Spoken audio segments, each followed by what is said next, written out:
पंचायतों में भी जहाँ बाजार लगता है वहाँ पसरा शुल्क न ले। वही राजधानी रायपुर के रावर भाठा में आज देश भर से जुटे साधु संतों ने हिंदू राष्ट्र के लिए हुंकार भरी और धर्मांतरण के खिलाफ जमकर बरसे भी। धर्म संसद में कौमी एकता की मिसाल भी देखने को मिली। धर्म सभा में सभी धर्मों के प्रमुखों ने हिस्सा लिया। हिंदू, मुस्लिम और सिख समाज के प्रमुखों ने भी धर्म सभा का स्वागत किया है। धर्म सभा को संबोधित करते हुए स्वामी अवधेशानंद जी महाराज ने कहा कि सभी लोग हिंदू संस्कृति को अपना रहे हैं। पीएम ने विदेशों में योग फैलाया। आज पूरे विश्व में हिंदू धर्म छाया हुआ है। वहीं अखिल भारतीय संत समिति के महामंत्री जितेंद्रानंद सरस्वती ने कहा कि नक्सलवाद से प्रभावित सर्वाधिक जिले छत्तीसगढ़ में है और सबसे ज्यादा धर्मांतरण गैर बीजेपी शासित राज्यों में ही क्यों हो रहा है। निर्मोही अखाड़ा के संत राजीव लोचन महाराज ने कहा है कि हम साधु हैं, किसी राजनेता के नेता को नहीं जानते।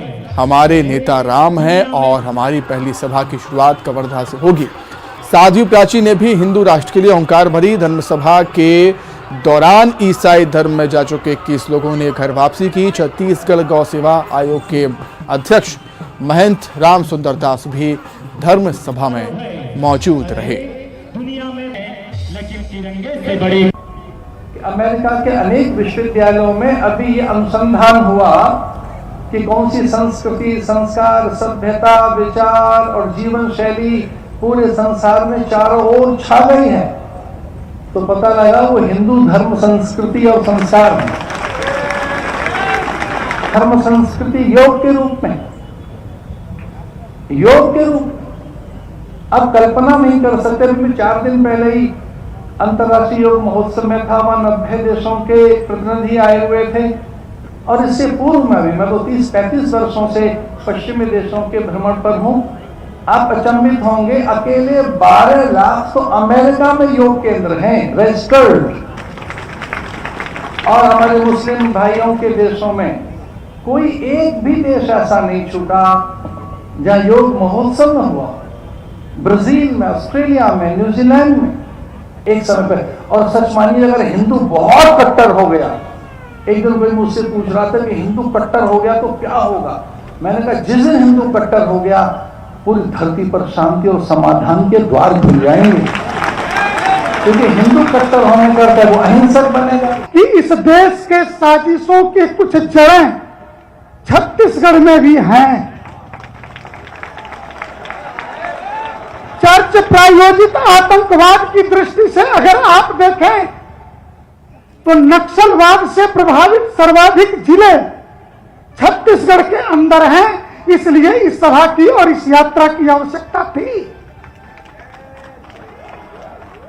अगर सर्वाधिक धर्मांतरण चर्च के पैसों से हो रहा है तो मैं पूछूं कि गैर भाजपा शासित राज्यों में ही क्यों हो रहा है।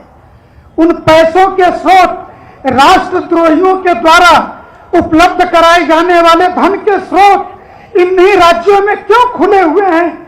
इसके पीछे कोई तो राजनीतिक कारण है। अरे भैया, हम साधु हैं, हम नेता पनेता नहीं जानते। हम तो एक ही शब्द जानते हैं, विष्णु सहस्त्र नाम में भगवान का एक नाम नेता है। हम दुनिया के नेता को नहीं जानते, हम राम जी को जानते हैं, वो हमारे नेता हैं। और वो राम कहाँ हैं? वो राम छत्तीसगढ़ियों के हृदय में रमे हुए हैं। देश का विभाजन हुआ, मैं पूछना चाहती हूँ, हिंदुस्तान धर्म के आधार पर हिंदुस्तान का विभाजन हुआ था या नहीं हुआ था? जोर से बोलो। पाकिस्तान उनको मिला था कि नहीं मिला था? तो हिंदुस्तान हिंदू राष्ट्र है कि नहीं है? ये हिंदू राष्ट्र था, हिंदू राष्ट्र है और हिंदू राष्ट्र रहेगा। संसार की कोई ताकत रोक नहीं पाएगी। वहीं साधु संतों की धर्म सभा पर बोले हैं सीएम भूपेश बघेल। कहा है हिंदू राष्ट्र की मांग केंद्र सरकार से करनी चाहिए। पंथ निरपेक्ष है हमारा देश। बहुत सारे साधु संत बीजेपी समर्थित हैं। संतों को दिल्ली में सभा करनी चाहिए, जनता को बरगलाने का काम कर रहे हैं।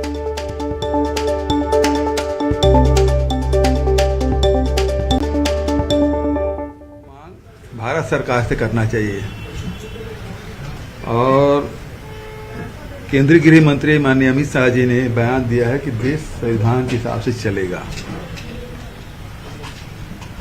इसका मतलब ये है कि पंथ निरपेक्ष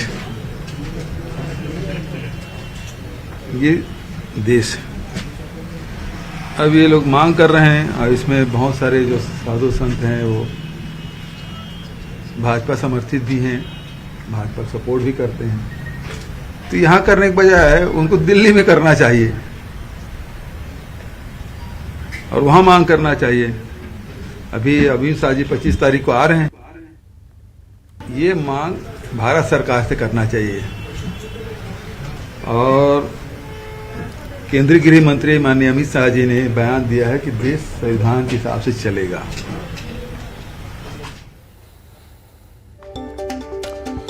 तो सीएम भूपेश बघेल ने धर्म संसद को लेकर बयान दिया है, धर्म सभा को लेकर बयान दिया है। उनका कहना है कि हिंदू राष्ट्र की मांग जो साधु संत कर रहे हैं उनको छत्तीसगढ़ में नहीं दिल्ली में जाकर केंद्र सरकार से इसकी मांग करनी चाहिए। और हिंदू राष्ट्र को लेकर उन्होंने बयान दिया है कि पंथ निरपेक्ष है हमारा देश। बहुत सारे साधु संत बीजेपी समर्थित हैं, वो बीजेपी को सपोर्ट करते हैं, ये बात भी उन्होंने कही है। और उनका ये भी कहना है कि संत जनता को बरगलाने का काम भी कर रहे हैं। आगे बढ़ेंगे। दुर्ग जिला पुलिस को चेन स्नैचिंग मामले में बड़ी सफलता मिली। पुलिस ने शहर में घूम घूम कर चेन स्नैचिंग की घटना को अंजाम देने वाले 5 आरोपियों को गिरफ्तार किया।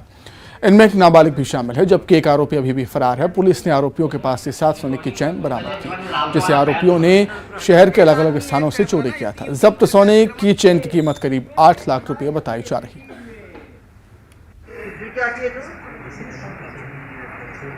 7 चेन स्नैचिंग के मामलों का खुलासा हुआ है।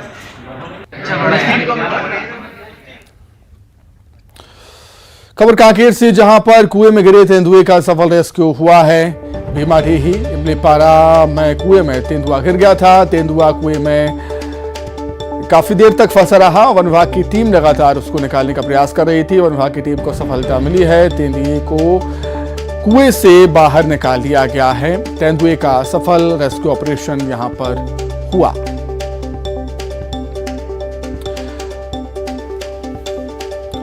अधिक जानकारी के लिए बातचीत करेंगे संवाददाता खेबनारायण शर्मा हमारे साथ जुड़ गए हैं फोन पर। खेबनारायण, काफी मशक्कत करनी पड़ी तेंदुए को कुएं से बाहर निकालने में।